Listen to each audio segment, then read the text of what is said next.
3rd of July. Kuble yefi baro.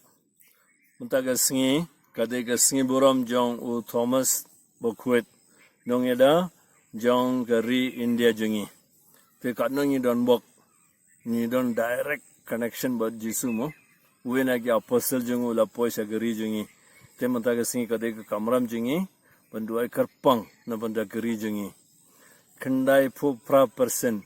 jong ki para ri jungi kim jutip eye sepang Jisu. Tang R% tam kendiat kiba yutu yau Jisu berkaktin jungu. Te mentah singi bu karpang ke jing duai na banda gari jungi pemangiru lamba ke jing duai jungi ki kun jungi ru lamba ke nuksa jungi ki long ru missionary ban yalap ya ke kubur jung ke jing penem jung Jisu ha ke ri jungi ru tegane ke deka kamram jungi homework ru ngai karpang yefi teng sanang beteng kena ke jing batai jungi halor ke gospel jung Markus kalanong kendai ke jing keladur jung Jisu pet mata ke singi sengap ki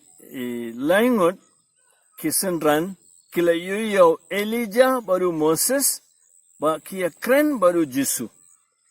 laingut kisenran kila yuyau Elijah baru Moses kia kren baru Jisu kamu dah yugane kan mau kini laingut bajia karpang social distancing manusia kita ka mask kabagi tia mentah bagi dang hapet dan masuk boleh mentah kiyui Elijah Moses ya keren baru Jisu boleh Elijah buat Moses sengap napa ki Jew Elijah ude u prophet bakrautam nangya tulepa bakrautam Moses ubade ubawan raka ain jung boleh te kamon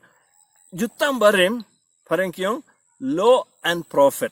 law Moses prophet Elijah teman-teman sengap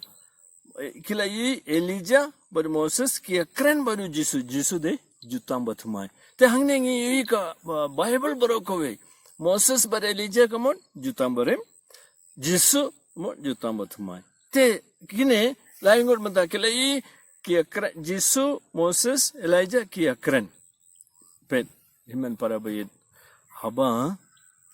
kong kini ki apostle ni kong ya Jisu ni let lang kat ba u khoding ni ban ni sim ya ka khod jungu ban ni pule ka tin jungu kan saja yingi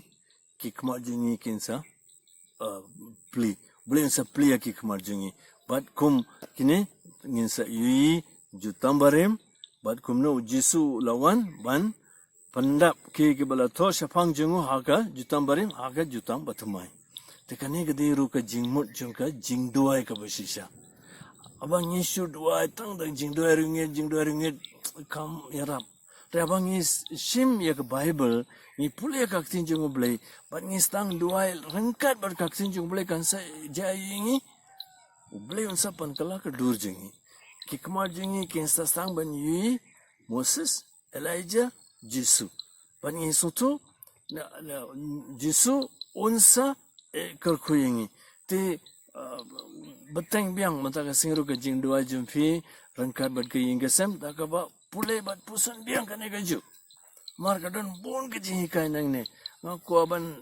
pan kan mo yifi ka ne ka lockdown kalong kumba Jisu ila mingi cha o lumba jrong ba jingai na kiwi mata night curfew kaliru ngimlaban mare boro ki kali apo kaliru tang arngur laingur all this kayarap ingi ban petchain yo Jisu bar kaktin jungu bat nget scam on sapan kala kedur jungi ke jing jungi bat mentaun kerku kedai fi haga tengpa parukon parum